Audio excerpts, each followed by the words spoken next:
Adolf Hitler और सुभाष बाबू, सुभाष चंद्र बोस, ये दोनों का एक कॉमन दुश्मन था।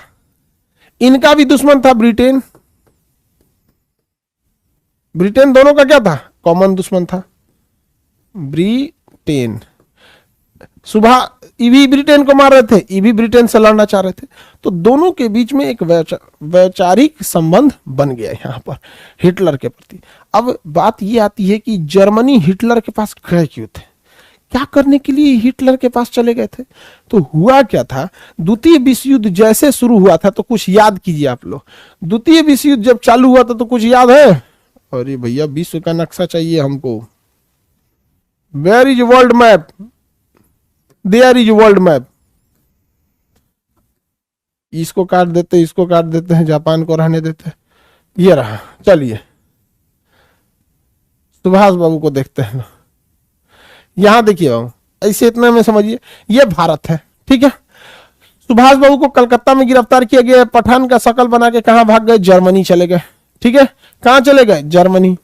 जर्मनी में इन्होंने कहा कि सुभाष चंद्र बोस ने कि हमें हिटलर से मिलना है, हम भारत से आए हैं, ब्रिटेन हमको खोज रहा है। तो हिटलर के स्टाफ सब ने कहा ठीक है बैठिए बैठिए। आके एक आदमी हाथ मिलाया, hello Subhash babu, I am Hitler. Subhash Chandra Bose ने कुछ रिस्पॉन्स ही नहीं किया, कहा ठीक है बैठो बैठो, यहाँ हिटलर है आप। हिटलर का सहम शकल आया था, उसका तो वैल्यू नहीं दिए। फिर एक आदमी आया हिटलर, हिटलर का शकल लेके टिम टाम टहला डोला। सुभाष बाबू का दूर तो हिटलर नहीं है, चल गया। आधा घंटा बाद हिटलर ओरिजिनल आया, कहा यार सुभाष बाबू आप पहचाने कैसे हमको। सुभाष बाबू ने कहा था कि कौन हीरा असली है और कौन हीरा नकली है, ये जौहरी यानी सोनार को बहुत अच्छे से पता होता है, इसलिए हमें सिखाना नहीं पड़ेगा। हिटलर पहले ही मुलाकात में हो गया, यार ये इंडिया वाले सब बड़ी खतरनाक होता है, तो यार बड़ा खतरनाक बात बोलता है। तब हिटलर ने कहा था अब पता चलता है आप पर क्यों भड़काऊ भाषण देने का आरोप लगा था। सुभाष बाबू बहुत बेहतरीन थे, बहुत बेहतरीन। सुभाष चंद्र बोस ने, हिटलर ने कहा अच्छा बताइए आप, हम आपकी किस तरह से मदद कर सकते हैं। तो कहा कि सुभाष चंद्र बोस ने कहा कि ससुरा से मदद मांगेंगे ना तो इसको लगेगा कि ये बहुत ऊंचा आदमी है। कहा कि सर मदद नहीं चाहिए, आप भी चाहते हैं कि ब्रिटेन हारे, हम भी चाहते हैं कि ब्रिटेन हारे। आप यहां से मार रहे हैं ब्रिटेन को, हम हिंदुस्तान वाले यहां मारेंगे। लेकिन क्या हुआ है कि 1939 में इन्होंने बिना हमसे पूछे हमारे 3 लाख सैनिक उठा के ले आए हैं यहां पर, और आपने इन 3 लाख सैनिकों में से अधिकांश सैनिकों को पकड़ लिया है। 3 लाख सैनिकों को याद कीजिए, 1939 में द्वितीय विश्व युद्ध शुरुआत होते हुए ब्रिटेन ने यह लिखित में घोषणा कर दिया कि भारत के 3 लाख सैनिक ब्रिटेन की ओर से द्वितीय विश्व युद्ध में लड़ेंगे। यही रीजन था कि 22 दिसंबर 1939 को कांग्रेस ने सामूहिक रूप से त्यागपत्र दे दिया। वो अलग बात है कि जिन्ना ने इसको खुशी के रूप में मनाया था, बट ये देश के लोगों का समर्पण था। सुभाष चंद्र बोस ने कहा था कि बिना हमसे परमिशन लाया गया था उन सैनिकों को, और वो सैनिक मजबूरी में लड़ रहे हैं, इन सैनिकों को हमें दे दीजिए, हम इन्हें आपने जो बंधक बनाया है हम इन्हें दे दीजिए, हम इन्हें लेके जाएंगे भारत में वापस, इन्हें लेके जाएंगे भारत में वापस, और यहां अंग्रेजों से लड़ेंगे, हम इन्हें वापस ले जाएंगे। तो हिटलर ने कहा कि ये भाई साहब अगर हम इन सैनिकों को दे दें, आप वापस भारत में ले जाएं, और ये सैनिक वापस अंग्रेजों के दबाव में आके हमसे बार बार लड़ते चले, तो हो गया गोल गोल चक्री, उधर से वो भेजेगा, हम पकड़ेंगे, आपको देंगे, आप भारत में ले जाएंगे। कहा कि महाराज ऐसा कभी नहीं हो सकता है, चलिए हम आपको विश्वास दिलाते हैं।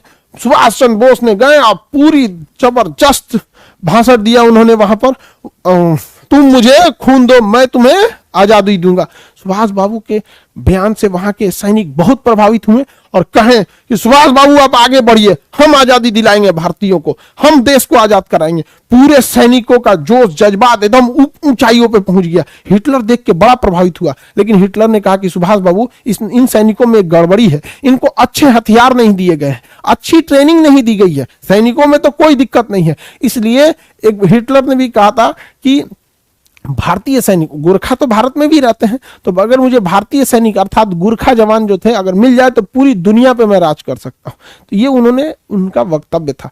भारतीय सैनिक बहुत बहादुरी से लड़े थे।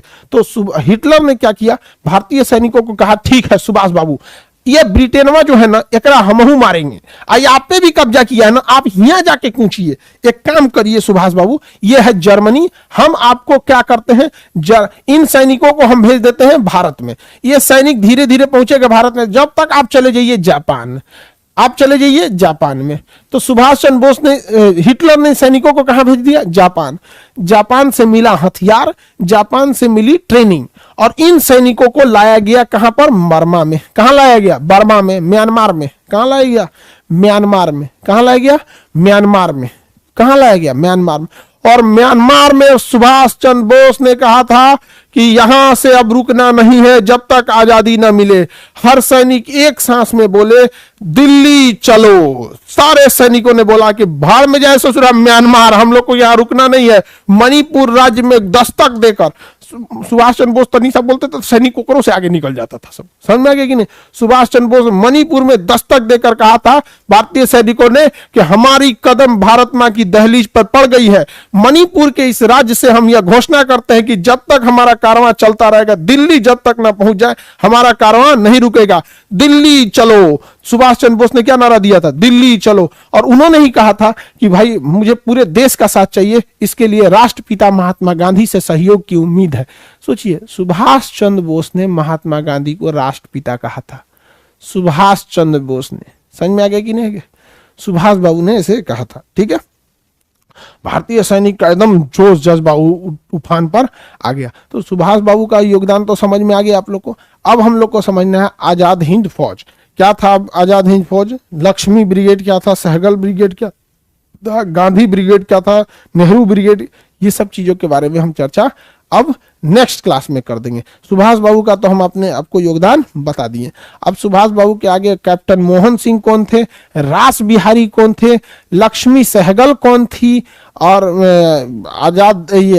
आजाद हिंद सरकार कहां बनी थी, सिंगापुर का क्या योगदान था, अंडमान निकोबार कैसे था, क्यों कैसे कैसे फिर दोबारा सुभाष चंद्र बोस की कैसे विमान दुर्घटना हो गई, ये सब के बारे में हम आपको कल के क्लास में समझा देंगे। आई होप आप इसे समझे होंगे और आजादी की लड़ाई को लड़ तो नहीं सके, लेकिन जीवंत होकर अपनी आंखें, अपनी बंद आंखों से उस समय को कल्पना कर सकते थे कि क्या जीवन रहा होगा उन स्वतंत्रता सेनानियों का, और आज के नेताओं के जीवन में, उनके जीवन में देखिएगा तो जमीन आसमान का अंतर पाइएगा।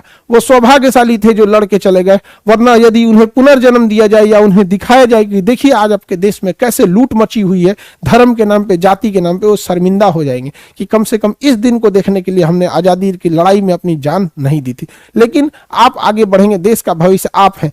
देश का भविष्य हमेशा याद रखिएगा विद्यालय के आखिरी बेंच पर भी निर्भर करता है कि विद्यालय में बैठने वाला पहले से लेकर आखिरी बेंच के लड़के के ऊपर कंधे पे जिम्मेदारियां होती हैं। हम या जो भी लोग हैं, हम लोग अपने जीवन में जो करना था कर चुके लोग, अब बहुत ज्यादा कुछ नहीं कर पाएंगे, लेकिन आप लोग अनंत हैं। आप लोग, आप में से कोई आगे बढ़ेगा, क्या पता आप लोग में से कोई ऐसा क्रांतिकारी है जिसको फिर 1857 की क्रांति दोहरा दे, हो सकता है आप लोग में से। समझ में आ गया? और हम खुद को सौभाग्यशाली समझेंगे कि हमारे बैच से निकला यहाँ पर, और पक्का निकलने ही वाला है यहाँ पर। समझ में आ गया कि नहीं आ गया? चलिए अब आगे का क्लास को कल समझेंगे, ठीक है।